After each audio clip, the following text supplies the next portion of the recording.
একদিকে গাজীপুরে আবারও শ্রমিকদের বিক্ষোভ, অন্যদিকে সাভারের আশুলিয়ায় শ্রমিকদের মাঝে অস্থিরতা।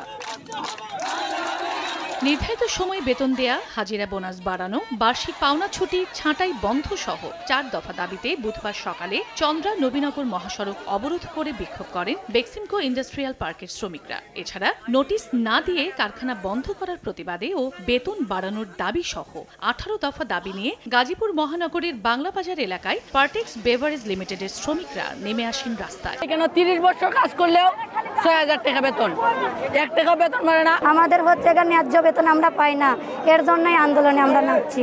এর আগে সকালে বেশিরভাগ শ্রমিক নিজ নিজ কর্মস্থলে যোগ দেয়াই স্বাভাবিক রয়েছে অধিকাংশ পোশাক কারখানার উৎপাদন। তবে নিরাপত্তার কথা ভেবে বেশ কয়েকটি পোশাক কারখানায় ছুটি ঘোষণা করেছে কর্তৃপক্ষ। এদিন সাভারের ইপিজেড সহ অধিকাংশ কারখানায় কাজে যোগ দেন শ্রমিকরা। তবে বেশ কয়েকটি পোশাক কারখানায় শ্রমিকরা প্রবেশ করেও কাজ না করে বেরিয়ে আসেন। এদিকে সহিংসতা ও অস্থিতিশীল পরিবেশ বিবেচনায় হামিম গ্রুপের 6টি সহ অন্তত 20টি পোশাক কারখানা বন্ধ ঘোষণা করেছে কর্তৃপক্ষ। শিল্পাঞ্চলে পরিস্থিতি নিয়ন্ত্রণে পুলিশ ও বিজিবির পাশাপাশি মোতায়েন রয়েছে সেনাবাহিনীও।